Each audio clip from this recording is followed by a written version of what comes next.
ভালোবাসার আর এক নাম বোধহয় ভ্রমণ। সেটা কাছে বা দূরে, যেখানেই হোক না কেন। আর সেটা যদি পাহাড় হয় তো বলার মনে হয় আর কিছু নেই। দার্জিলিং থেকে ফেরার পথে শিলিগুড়ি যাওয়ার সময় এই ভিডিওটা। রাস্তা এতই সুন্দর, পরিবেশ যে কি আর বলবো।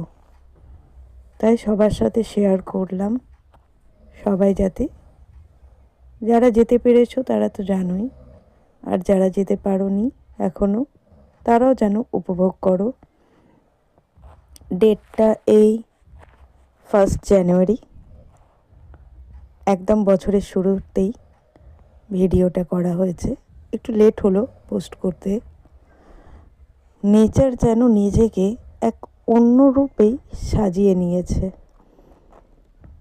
এই সুন্দর বাড়ি, তার পাহাড়ি পরিবেশ, নীল আকাশ, তাতে ভাসা ভাসা মেঘ আর ঘন সবুজের এই সমারোহ, প্রাণে যেন এক অন্যই আনন্দের ছোঁয়া দিয়ে যায়।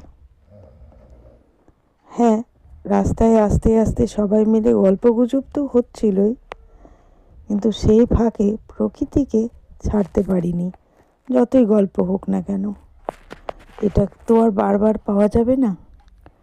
তাই মনের মণিকোঠায় রাখার জন্য এই ছোট্ট ভিডিওটা, নিজেকেই যেন নিজের উপহার, যাতে যখনই মন খারাপ লাগবে একবার যেন দেখে নিতে পারি এই ভাসা ভাসা মেঘ, মাঝে মাঝে পাহাড়ের দেখা। এটা মনে হয় যতদূর কালিম্পং সোনাদা রাস্তাটাতে পড়েছে। সত্যি দারুণ সুন্দর। কিন্তু ওদের ফেরার পথে কিছু কমলালেবুও কেনা হয়েছে, আর তার সাথে রাজলঙ্কা। শুনেছি এই পাহাড়ি লঙ্কা নাকি ভীষণই ঝাল, একটাকেই 4-5 কুচি করে খেতে হয়। তবে বাড়ি এসে দেখলাম এখন অতটাও ঝাল নেই, খাওয়া যাচ্ছে। আমি তো খেয়েইছি, যদিও আমি ঝাল খাই অল্প স্বল্প, আমি তো খেতেই পারছি। তো জানি না যে এই লঙ্কাটার ঝালটা একটু কম না আমি একটু বেশি ঝাল খাচ্ছি। আর বাজার হাট এতটাই ফ্রেশ, কি আর বলবো, দারুণ সুন্দর লাগছিল। টুরিস্টের ভিড়ে তো রাস্তায় গাড়ি চারিদিকে দাঁড়িয়েই আছে।